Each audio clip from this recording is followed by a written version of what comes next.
So let's start with the page number 15. The firsts in India.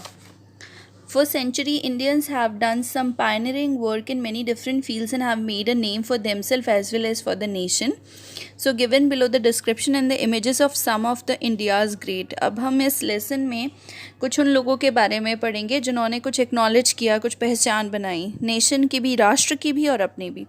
First Indian women to win the Miss Earth title. पहली वो महिला, भारतीय महिला जिन्होंने Miss Earth का title जीता था, Nicole Faria. The first Indian to be awarded Nobel prize for literature. Literature के लिए नोबल प्राइज़, नोबल पुरस्कार जिन पहले भारतीय को मिला था वो थे Rabindranath Tagore. First women chief election commissioner of India V S. Ramadevi, जो कि चीफ इलेक्शन कमिश्नर थी, पहली विमेन. ठीक. The first chief justice of independent India, स्वतंत्रता के बाद पहले chief justice Harilal J Kania. First Indian women recipient of Jnanpith award, Asha Purna Devi वो पहली भारतीय महिला थी जिनको जनपीठ अवार्ड मिला था. The first president of India to die while in office, doctor Zakir Hussain. वो पहले ऐसे राष्ट्रपति थे जो कि अपने ऑफिस में जिनकी मृत्यु हुई थी. The first Indian to be honoured with Nobel prize in economics, Amartya Sen, पहले भारतीय जिन्हें इकोनॉमिक्स में नोबल प्राइज़ मिला. First Indian to be awarded Jnanpith award इस जी संकारा कुरूप. जो पहले हमने बात करी थी वो पहली महिला की बात करी थी, जनपीठ अवार्ड. ठीक है. The first Indian women recipient of Nobel peace prize, Mother Teresa, पहली भारतीय महिला जिन्हें पीस के लिए नोबल प्राइज़ मिला. ठीक है. The first Indian to be awarded an Oscar, Bhanu Athaiya. The first Indian women sportsman to win an Olympic medal, Karnam Malleswari, जो पहली ऐसी भारतीय महिला थी जिनको स्पोर्ट्स में ओलंपिक मेडल जिन्होंने हासिल किया था. The youngest women to be awarded the Ashoka Chakra, सबसे छोटी कम उम्र की महिला जिनको अशोक चक्र मिला वो है Neerja Bhanot. The first Indian women to win the title of Miss World, Reita Faria, पहली महिला, पहली भारतीय महिला जिन्होंने मिस वर्ल्ड का टाइटल जीता था. First education minister Abdul Kalam Azad. Okay, so now let's proceed to the page number 16.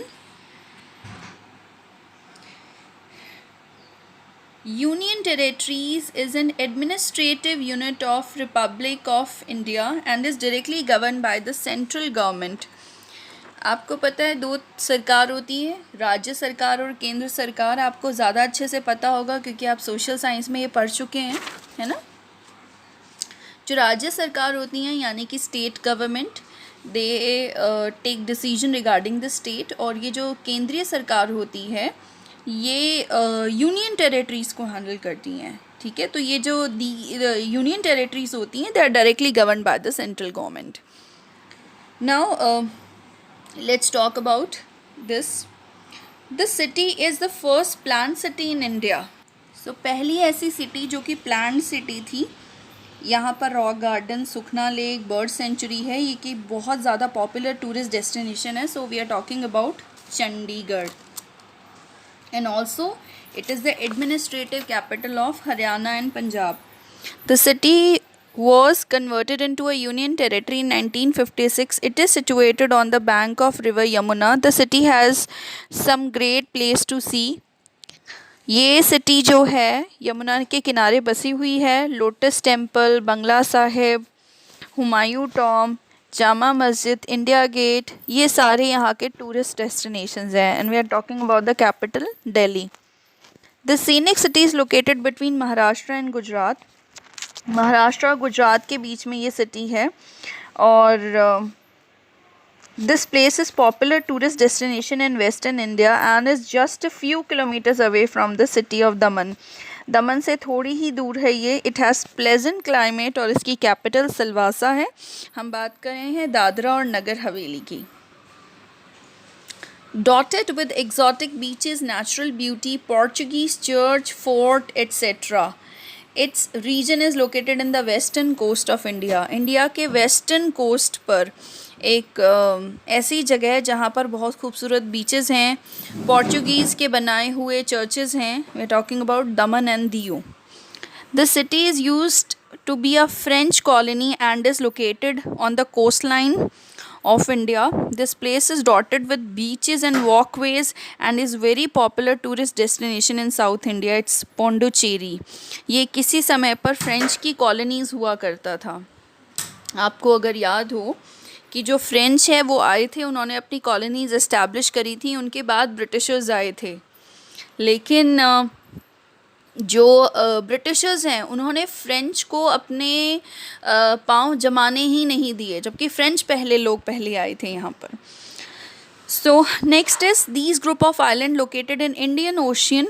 Indian ocean में ये ग्रुप ऑफ आइलैंड हैं और ब्रिटिश रूल के दौरान इन आइलैंड्स को आइसोलेटेड प्रिजन, क्योंकि अलग से पड़ जाते हैं ये, इनको इन आइलैंड्स को सज़ा के तौर पर काले पानी की सज़ा दी जाती थी, और जहाँ पर इंडियन फ्रीडम फाइटर्स जो कि स्वतंत्रता सेनानी होते थे उनको बांध के उनको सज़ा दी जाती थी यहाँ पर रखने की, और इसको काला पानी की सज़ा कहा जाता था। अंडमान एंड निकोबार आइलैंड्स, अब तो ये बहुत ज़्यादा फेमस टूरिस्ट डेस्टिनेशंस है। Now group of island in the Laccadive Sea off coast of the Kerala is quickly gaining popularity as a tourist hotspot, also as a prime location for adventure sport. It's an archipelago of 36 atolls and coral reefs. Some of the islands are inhabited with its sun-kissed beaches and green vegetation. This region is amazingly beautiful. हम बात कर रहे हैं लक्षद्वीप की। It's a group of island.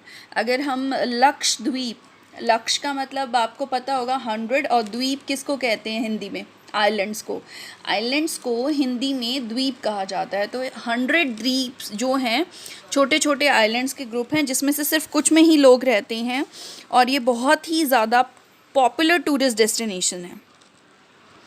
The erstwhile state has recently been converted into a union territory. It is located in the northern part of India. Srinagar, Gulmarg, Pahalgam, Patni top, ये यहाँ के famous tourist destination है। और हम बात करें हैं जम्मू और कश्मीर की, जो कि अभी रिसेंटली जिसको यूनियन टेरिटरी बनाया गया है। Place famous for how high mountain passes, recently converted into a union territory. Umlingla, Marsimla and Khardungla, ये जगह यहाँ पर हैं, और यहाँ पर हाईएस्ट मोटरेबल रोड, यानी कि सबसे ऊंचाई पर ऐसी रोड जहाँ पर आप ड्राइव करके जा सकती हैं, राइड कर सकती हैं बाइक, वो भी यहीं हैं। And we are talking about Ladakh. In next page, Indian heritage places. इस पेज में हम बात करेंगे, देखिए UNESCO United Nation Educational Scientific and Cultural Organization, it's a part of UN. आप सब ने यूनाइटेड नेशंस के बारे में पढ़ा है, यूनेस्को उसी का ही पार्ट है।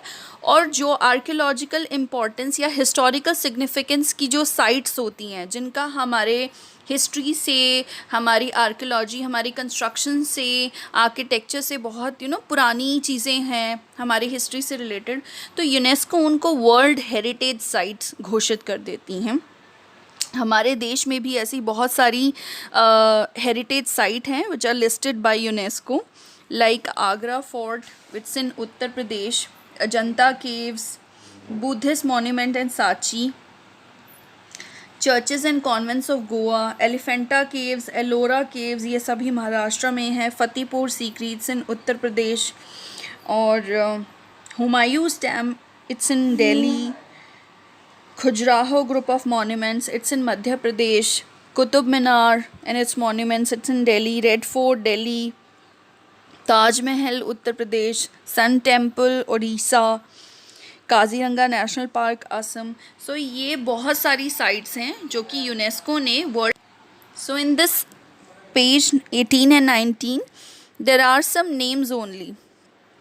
एंड द रीजन, कि ये जगह कौन कौन सी जगह हैं which are related to nature and culture, जिनको वर्ल्ड हेरिटेज साइट घोषित किया गया है, और वो रीजन भी हमें दिया गया है कि जहाँ पर ये पाए जाते हैं. So just we need to just read it out, no need to learn it. हमें सिर्फ रीड आउट करना है. We just need to see कि कौन कौन सी यूनेस्को ने हेरिटेज साइट जो हैं वो इनलिस्टेड की हैं. ओके.